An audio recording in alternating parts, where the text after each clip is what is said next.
Hello guys, and welcome back to my channel, or welcome to my channel if you are new, and welcome to, drumroll please, my favorite books of 2018.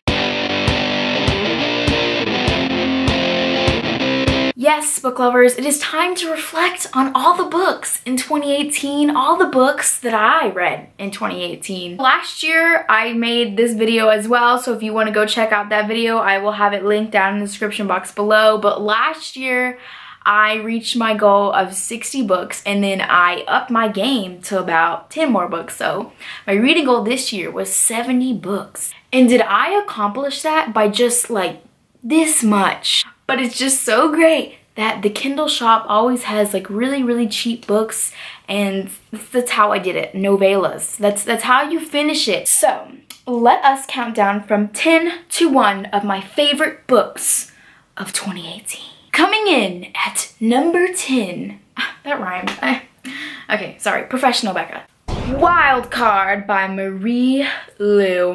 For me, this was a very exciting sequel to, well, sequel, but also final conclusion to the Wildcard duology that the first book, Wildcard, came out last year, and it blew my mind. It is a weird dystopian book about gaming, and the world building is amazing, and the plot twist after the end of the first book, like I said, blew my mind. So I was very excited for this new release. I am so glad I got my hands on it, and I read it and I loved it, and my book review will be coming out really soon about it. It was just a really great conclusion, and I applaud Marie Lu, because to write a story and only have 2 books and finalize it that well, good job, good job. Let's applaud, applause.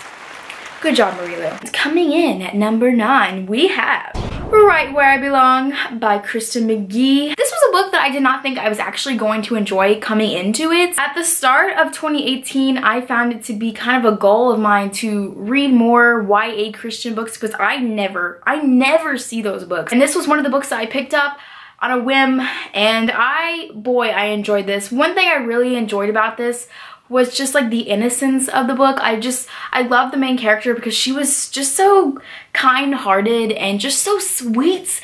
And when it comes to Christian novels, or just any religious novel in general, I don't want it to become preachy. You know what I'm saying? Like, you can't really enjoy a book if the author is trying to preach something at you, and it's just so like cringy. It's like, oh, okay.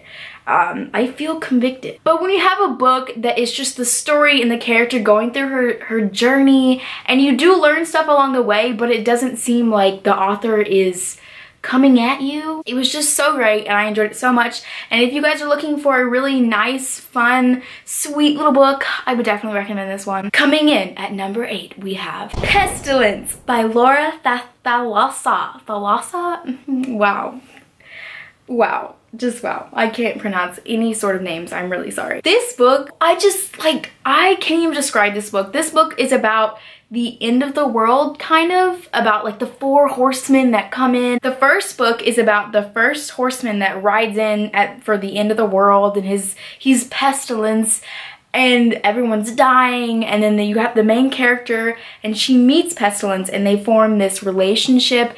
And guys, this book, you have to read it. The romance in this book just had my heart pounding. It was such a great and very unique paranormal book, and I enjoyed this so much. I can't recommend this book enough. I enjoyed it so much, and I cannot wait for the sequel to come out in 2019. The next book we have is Angels Walking by Karen Kingsbury. This is another Christian novel. I think it's a YA novel, but I'm not sure.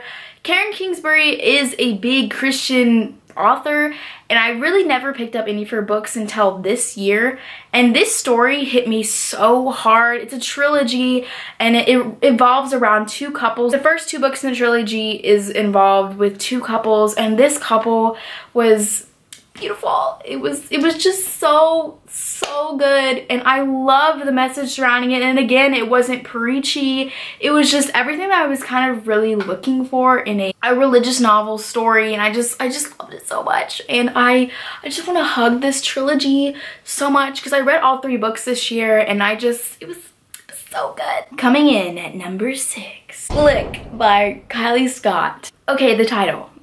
Little weird, right? A little weird, but I'm pretty sure it's like a musical term, right? I was on Instagram one day and I saw this book, somebody was raving about it, and it looked really interesting because it is a musician who marries an outsider, and for someone who's always wanted to marry like a musician or like a celebrity, let you guys guess which one. This was just such an interesting read and I loved it. I read the entire series like in the span of a week. This was one of the series that helped me push my book goal up to 70 and reach that mark. I devoured this book and I enjoyed it so much, and if you're looking for a really good romance book that has that aspect of like rock star vibes in it, I definitely recommend this one. Coming in at number 5, On Dublin Street by Samantha Young. Another series that helped me reach the 70 book mark. Devoured the entire series in a span of a week, and I'm not even exaggerating. I read all of these books on my Kindle. They were amazing. I love romance books, and if I can read a romance book that gets my heart pounding and is not cringy, then I'm winning. And this book was one of those books. This book is actually a very popular book and I just never picked it up, but dang, I'm so glad I finally did in 2018. I enjoyed it immensely and I hope you guys do. I hope you guys pick it up. It's a really good romance novel, like I'm not even kidding. Coming in at number 4, we have Poison Princess by Cressley Cole. This is another kind of apocalyptic end of the world book that I finally picked up in 2018, and boy did I devour this one as well. A lot of these books in these lists I literally devoured so much. I do have a book review of this book on my channel if you want to go check that out. Any of the books that I mentioned in this video, if I have done book reviews on them, I will leave the link down in the description box below. This book was so refreshing. It is a paranormal read about the end of the world, and I don't really read a lot of those books. I've only read like Pestilence is one, which is already on this list, and then here we have Poison Princess, which is a very popular series, and one of the books came out this year. One of the remaining last books in the series came out this year, and it really pushed me to read this book, and boy did I enjoy it so much. I love the main character.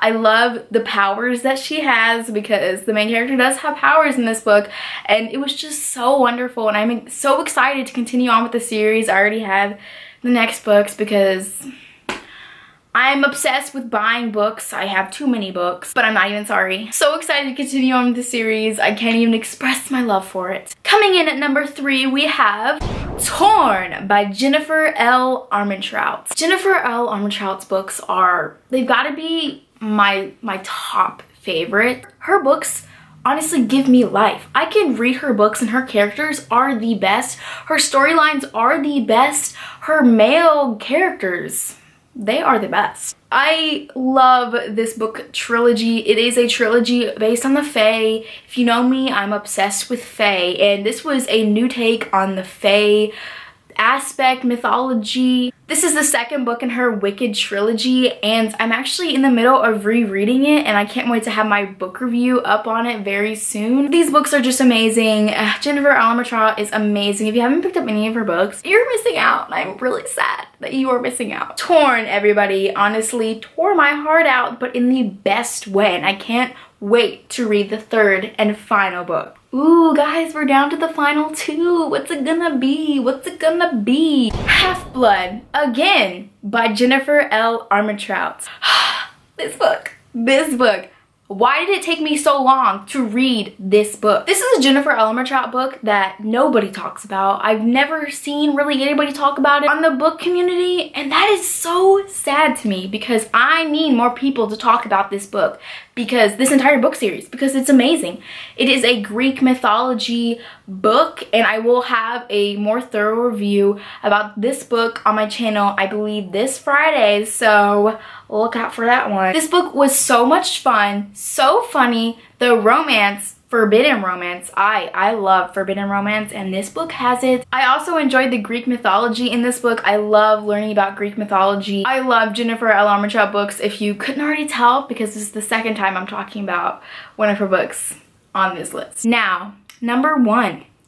What's it gonna be, guys? What's it gonna be? Can you guess? Can you guess? Coming in at number 1, we have Kingdom of Ash by Sarah J. Maas. This book, this book. I loved this book. I had been waiting for this conclusion. I think we all have been waiting for this conclusion to this wonderful series, and it was everything that I could have hoped for. I enjoyed it so much. I loved the ending. It was a wonderful conclusion to this series, and honestly, concluding a series that has so much world building and so much like aspects to it is so hard.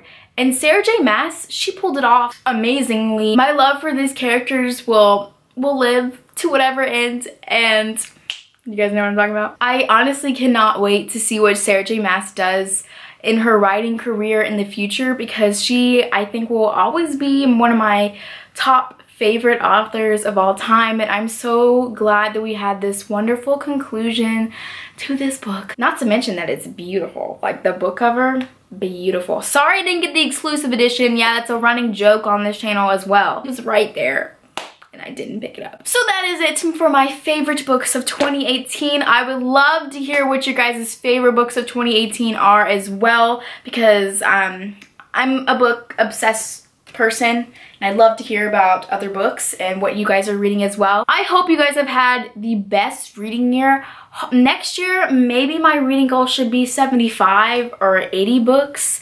Maybe, we shall see. Also, comment down below how many books you want to read in 2019, because I'd love to see that. Some people can actually read like over 100 books, and honestly applaud them as well, because that is hard. Hope you guys enjoyed this video, and I hope you guys have a really great new year and a new reading year. I'm Becca, and I will see you guys in my next video.